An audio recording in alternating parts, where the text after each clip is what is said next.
When you learn doshic theory, you become more adept at living your life. Life becomes easier. It becomes more joyful. And it's the place to start when you're starting to learn about Ayurveda. The first thing you need to know about Ayurveda is that there are 5 elements. We have earth, we have water, we have fire, we have air, and we have space. And all 5 of those elements combine to create everything in the universe. With the earth below holding space for us and the space above, water, fire, and air combine to play out life, all the different scenarios of life. Space has its own unique qualities. All 5 of these elements have their own unique qualities, and they're predictable. And when we apply these 5 elements to doshic theory, you'll see that these qualities manifest in the doshas as well. So space is just a container. It's everywhere. It's even in a rock. On a cellular level, there's space in a rock. Everywhere is space. And so it's expansive. Its quality is encompassing. It's everything. Air, the qualities of air are mobile, it's cool, it's light, it has an irregularity. Sometimes it's blowing very fast. Sometimes it's barely moving at all. It has a quality of roughness. And it also can be refined. If you think in terms of, sitting outside on a warm summer day and a cool breeze coming in, then you understand the quality of a calm air. Now, conversely, if air is abundant, like in huge abundance, it could be a hurricane, it could be the swirling wind of a hurricane, it could be aggressive. So air has its own predictable qualities. The next element is fire. And fire has the qualities of heat. It's hot, it's light, it's intense. Fire consumes everything that it touches. It transforms everything that it touches. If you think of a forest fire, it leaves ashes in its wake. Fire doesn't ask permission. It has this fluidity to it, so it can move in any direction. But the main quality of fire that we talk about in Ayurvedic doshic theory is that it transforms. And then water is another element. Water is wet. It's always in flux. It doesn't have a shape. It takes the shape of the container that it is in. It's heavy. It's smooth. In excess, it would be like a flood. Too much water would be a flood or a raging river. It could be very, very violent. And then finally, we have earth. And earth is our solid, stable mass. It's heavy. It holds us. It nurtures us. It offers every single thing that we need to survive. It is foundational. Okay, so all 5 of these elements play out in doshic theory. They condense down and create 3 different doshas. We've got Vata dosha, which is air and space, Pitta, which is fire and water, and Kapha, which is water and earth. And if you look at these pairings, you'll notice that all of these pairings are at odds. Air and space, space is expansive. It's everywhere. So air is not contained inside of Vata dosha. It has the tendency to be big movement, lots and lots of movement. Fire and water are at odds. If you have too much fire, it's going to turn water into steam. And if you have too much water, it's going to put the fire out.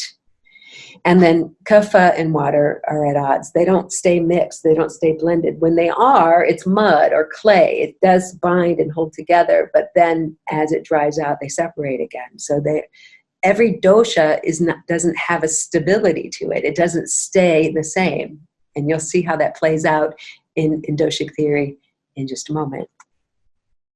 Our body type is based on these 5 elements and 3 doshas. And you can think about our body type as kind of a DNA stamp. It is who we are. At conception, that unique combination of the 5 elements create the body that we travel in this lifetime. We get to keep this typology for our entire life. It doesn't change throughout our entire life. Now, our physical body that applies to that. But our mental body, our mental dosha, which is tied to this, can change throughout our life. We do have the capacity to change that, but we don't get into that in this conversation.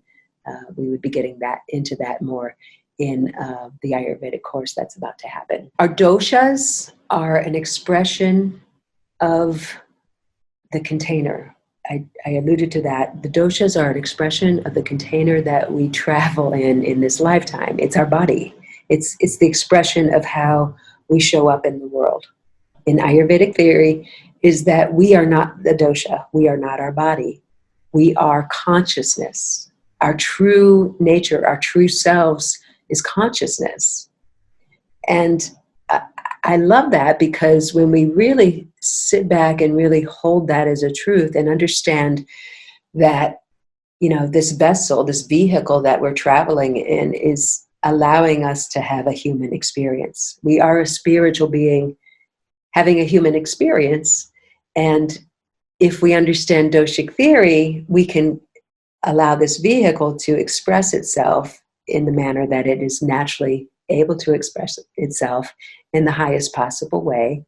And we can also keep this vehicle running really super well so that we can enjoy this consciousness and enjoy our experience of this life. It's a little woo-woo, but just try that on. Just sit with that for just a moment. So this is the equation for freedom.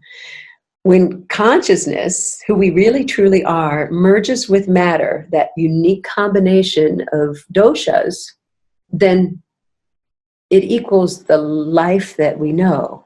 And this applies to every single thing that is animated, that has life. So consciousness and matter can merge to create a frog or a tree or a worm or a lion, So consciousness plus matter equals that ego, that's that living life form.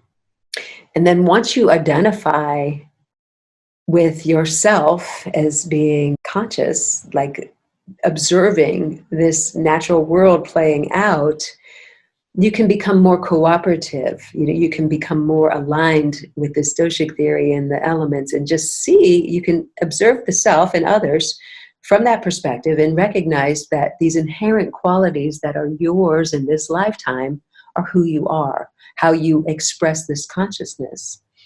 And when you recognize that other people are the same way, you have less of a tendency to judge, to make somebody wrong. A pitta dosha is ruled by fire. And when it's out of balance, a person can be really angry and volatile. And when you understand that their pitta dosha is out of balance, you're less likely to judge them. You're less likely to say, that guy's an asshole. You're more likely to go, oh, well, he just needs to cool off a little bit. He or she needs to adjust his lifestyle. But no matter what, they're always going to express through the lens of pitta dosha. You also identify that you need all three of the doshas, and all of us really do have all three of the doshas. All of us have vata, the air and space. No question that that's part of our body. And we need that for movement and our sensory perception, our ability to feel emotionally. We need it for our creativity. We need it to language, any kind of internal movement in the body. We need pitta dosha to transform. We're always transforming something, whether it's a thought or a meal. We need pitta dosha to do that for us. We need pitta dosha for heat. We need some intensity sometimes, some fire to be motivated to do stuff. A pitta dosha will, really just get people going. So we need that pitta energy in our lives too. Somebody that doesn't have strong pitta dosha, if they're overweighted in more kapha dosha, they're going to lay around more than they really should.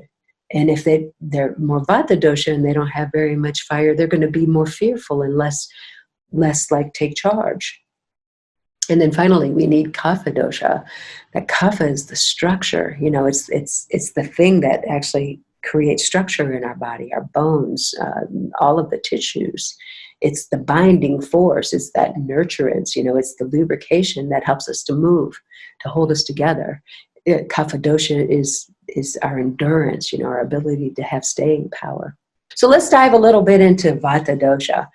If you already know that you're a Vata dosha, you probably know a lot about this subject.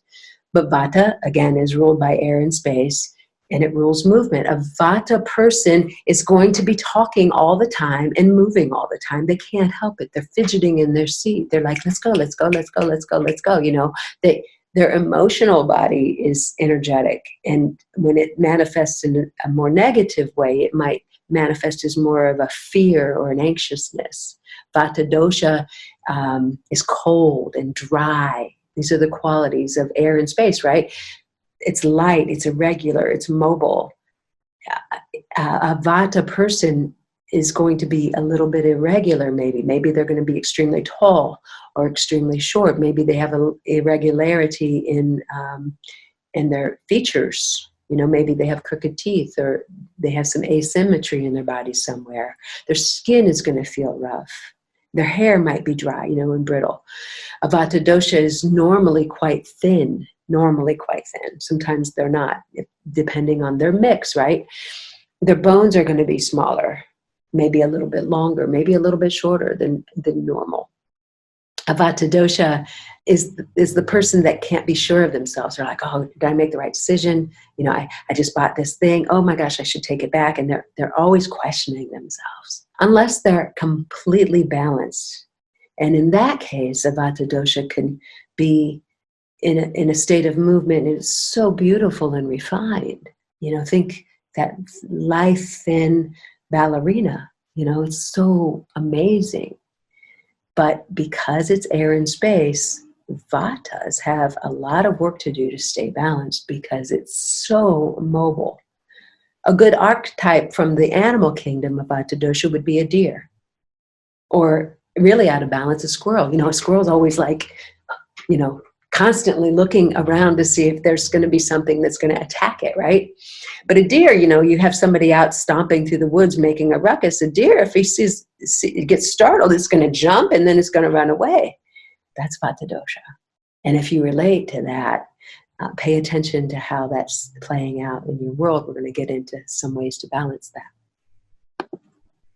Pitta is fire and water. And it has this oily, hot, unctuous, light, intense, like super intense, fluid. It's malodorous. Think maybe sour, like a sour smell, and liquid. Pitta is all about transformation. Somebody that has a Pitta dosha, a really strong, powerful Pitta dosha, they are going to be all about changing stuff. They're the person, if you want something done, you have a Pitta dosha do it, and they have so much intensity and drive and laser focus that they get shit done. They think they can do everything, and they think they know everything. I'm a Pitta dosha, so I'm really familiar with this particular dosha. Pittas are very fiery, and if they let that fire get out of control, which is quite common, it can manifest in a perpetual anger, intensity, sharpness, laser, like they pierce you with their eyes. Maybe their tongue is sharp and they say mean things to you. They have a tendency to really be intense, competitive. They're the CEOs of companies. They're better CEOs if they have a little bit of kapha, a little more stability mixed in with them. But Pitta dosha, like a very pure, almost all Pitta dosha person is going to have a ruddy complexion. They're going to be red hot. They might have red hair and freckles. You know, they're just intense. On a very fine note, when a Pitta dosha is balanced, they're clear. You know, they have lots of clarity and focus, and they can really make some changes, some transformation in the world. A good archetype for a Pitta dosha is a tiger. Again, if you're walking through a forest and you startle a tiger is not going to jump and run. A tiger is going to turn their face and stare at you to decide whether it wants to eat you or not. They are not fearful. They're just laser focused. The body type of a Pitta is usually a medium build. They're medium everywhere. Medium eyes, medium joints, medium bones. That's kind of a good outline of Pitta dosha. Kapha, kapha is earth and water. A kapha person is going to be a bigger build person. You know, they're going to have smooth, clear, beautiful skin. Some of the qualities of kapha is oily, cool, heavier, stable. There's a lot of viscous or unctuousness around kapha dosha. They have a lot of density and smooth. So a kapha dosha is going to be bigger built. They have beautiful complexions normally, big, lustrous eyes, full lips, a head of hair, just gorgeous, gorgeous sheen to their skin and their hair. And they're gentle. Like they're so gentle and fluid, you know? They're kind and they're loving and they're sweet. And when kapha gets out of balance, a kapha will get way too comfortable and they're more likely to lay around and not do much at all. A kapha isn't going to be bothered by all the other stuff in the planet, you know, that's playing out around them. A kapha in an office setting, they can just let a pitta go off and go crazy, and they're just like, nah, whatever. If a pitta is going off and going crazy, and a vata is around, the vata is going to get thrown off in a big way and a little bit burned out by it. A good archetype for kapha is the elephant.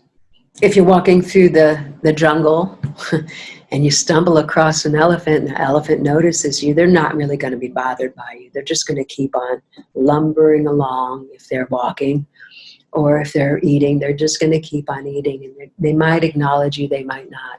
They're just so stable and calm. So that's kapha dosha. Doshic theory is so simple, yet there's so much that we can dive into. And tonight I'm giving you kind of an overview of that. But once you get a sense for how the doshas play out in our bodies, in our minds, in our world, in relationship, the way we look at life can become much more simple. Everything that we need to know is at our fingertips. Once we understand all the qualities of these doshas and how to balance them. And I alluded to this before, when we understand doshic theory, we also have a lot more compassion and empathy for other people that have a different dosha than us. We have an understanding. Our tendency, if we don't understand dosha theory, is that everybody that's different than us is wrong. Like, before I understood Ayurvedas, somebody that was more vata dosha, I was like, you know, suck it up, stop being a baby. You know, I didn't understand that they didn't have the capacity to, you know, just root down and be heavier, more stable, because there's so much air and space in their constitution. So it really helps us in every part of our lives, especially, well, including relating to others. So these building blocks, we know we have the 5, we know that we have the 3 doshas. They apply to every single thing that we integrate with, everything that we engage with, which is everything, right? Like everything that we see and can smell and taste and touch is made out of these 5 building blocks, and they have the qualities of these 3 doshas. So food does, and the season, the climate. Right now we're in Northeast Ohio, and it's the beginning of winter, and it has more of a dry quality than later winter would in Northeast Ohio, but Northeast Ohio is inherently wet and it's inherently cool except for in the summertime. So it has a really heavy kapha dosha. So folks that are kapha dosha, but you know, their innate nature is kapha dosha, they're going to find themselves really struggling in this climate. And it would be better for them to do something to balance it out, go somewhere where it's warm and dry. If that makes sense, I hope it does. Our emotions can shift, at least subtly shift the elements in our body. The time of day, of course, you know, at night it's heavier, you know, versus at noontime. Noontime is lighter and brighter and hotter, unless you're in Northeast Ohio. We find ourselves in a modern culture that has severely disconnected from nature. And that prevents us from immersing into our natural way of being in so many different ways. If you look around and you really think about how you navigate your life, just about everything that you're exposed to, unless you're intentional about getting out of that, is artificial. The car we drive in is an artificial thing. A lot of our foodstuffs have artificial ingredients, preservatives, sometimes coloring. Our buildings are made with artificial things. We're surrounded with plastics and man-made materials. Plus, we're also surrounded by these complex systems that can really aggravate our natural way of being. So I'd say it's more important than ever to really embrace this doshic theory so that you can lean more into your nature and deliberately get back into nature. Otherwise, we are disempowered and we fall victim, truly, we fall victim to our emotional cycles and patterns. And when we do that, we start to manifest disease because we lose intelligence, that innate intelligence that our doshas and the 5 elements gives us. So nature is key. Like I alluded to before, we are divorced from nature for the most part. One of the best things that we can do is make sure that we have a big fat dose of nature every single day. Get out in it. Even if you have to just stand outside, root your feet down and breathe the exterior air. Even in the wintertime, it's so important to get outside in nature because it helps us to reconnect with our natural innate way of being. And it helps us, when we do that, it helps us to really establish in our consciousness who we really be. When we understand ourselves and how we are innately, we can really navigate and create a balance in our systems so that we don't get too far off kilter. The pitta dosha doesn't get too crazy intense. The kapha dosha doesn't get too lazy and inert. The vata dosha doesn't get too anxious and scared, And when we do that, our ego starts to shrink and we start to live from our natural way of being. And it's a much more empowered way to do that. So what's your dosha? Some of you already know. Usually we have a predominance of one dosha. Sometimes we have 2 that are fairly equal. Most of the time it's a predominance of 1, and then we have 1 to a lesser degree and then a lesser one. But sometimes we can be a pure vata or kapha or pitta with a much lower influence from the other 2 doshas. And sometimes, which is very, very rare, we could be all 3 in balance. So here are the different possibilities. We can be vata, we could be vata pitta, we could be vata kapha, we could be pitta, we could be pitta vata, we could be pitta kapha, we could be kapha. We could be kapha pitta, or we could be kapha vata, or we could be tridoshic vata, pitta, kapha. Now, if this feels super overwhelming, if this is the first brush with doshic theory, don't worry about it. This comes with time, and if you enjoy this theory, it's something you're going to live with for a while, and you'll begin to really let this flush out, and you'll get lots and lots of benefit from it. At our best, when we have our doshas in balance, doesn't matter which dosha you are, you can manifest something really magnificent. And that's kind of the goal of Ayurveda. A vata is very refined, the beautiful ballerina, somebody that is just, you've seen them, they're the person that walks into a room and turns every head because they're just so lovely. A pitta is clear. They're just super clear. If you ask a pitta to speak on a subject, they get up and they are laser and they speak on the subject and they get the point across. By contrast, if you ask a kapha to do the same thing, they're a little more lethargic, a little more laid back, and their languaging would be slower and, like a little more drawn down.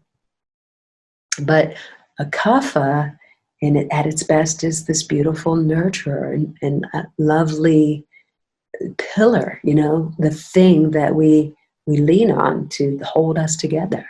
It's the pillar of the community. It's the person that holds space and holds us high.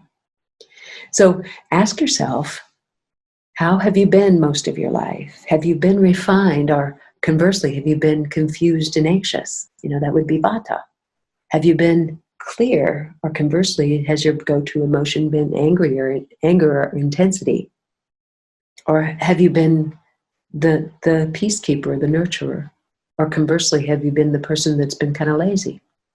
And that will give you a really good sense for your primary constitution. I talked about we're always in flux. We're always around everything else that is constantly changing the combination of elements in our body. Even though our constitution never changes, the elemental combination does fluctuate with our food and how much we sleep, our lifestyle, who we engage with, the season, the climate, lots of stuff. That's how we stay in balance. We want to use all of these different things to create balance in the body. I do want to mention that whatever your primary dosha is, your go-to way of being when you're not in consciousness, when you're a little distracted and unplugged from nature, is to increase that dosha. For example, a pitta dosha is ruled by fire, and so they love to be on fire. They love the heat of the summer. They love alcohol, maybe, like that's very fiery. They love spicy food. They like intensity, competition, and they increase their dosha so much. And if it's not caught and put in check, they burn out and they're no good anymore. Kapha, same way. They increase their kapha dosha over time, and a lot of times a kapha's constitution will get so overwhelmed with kapha that the disease that they manifest would be diabetes. And vata, a lot of times it attacks the nervous system because the nervous system is always moving, right? It's the conduction, the swift movement of nerve signals. And so they might have a nervous breakdown, if they allow their vata to get out of control. A great example I'm going to use to illustrate how you can balance is food, because we're taking food in several times a day, and I'm going to take in a little bit of food too right now. This is a spiced chai, and it has qualities, all 5 of the elements, and it's kind of a blend between a kapha and a pitta dosha. Ayurveda teaches that food has 6 tastes that have all 5 elements in them. So the hot tastes are sour, that increases heat, salty and pungent, and the cool tastes would be sweet, astringent, and bitter. And we get into this way more in the Ayurvedic course, but I love this wheel because it really helps us to just take a look and see how we can balance our bodies with food. I'm going to use kapha as an example. Again, kapha likes to increase its kapha. And what better way to increase kapha than with a taste that has the kapha elements in it? Sweet has both earth and water. It's super, super kapha. So a kapha person is going to have affinity for sweet foods. I've got a mother that has a lot of kapha, and she loves fruit. She also is diabetic because she's allowed that to get out of balance. So if you look across the wheel, the opposite of earth and water would be air and space. And the associated taste for that would be bitter. And so bitter is better for kapha. It helps to balance out and lower the kapha dosha in the body so that it doesn't spill out of where it's supposed to be in the body into other parts of the body. We get into trouble when we allow a dosha to get overwhelmingly abundant because it spills out of its seat in the body into other tissues, and then it begins to manifest disease. So the name of the game of Ayurveda is prevention. And again, once you know your body type, you know how to balance it, and you start to really pay attention to all of the symptoms in the body, and you begin to balance it out with the opposite thing. So for example, if you have acid reflux, that would be hot, right? Like it would feel like burning. So you would want to create coolness. And you could do that with food. You could do that with climate.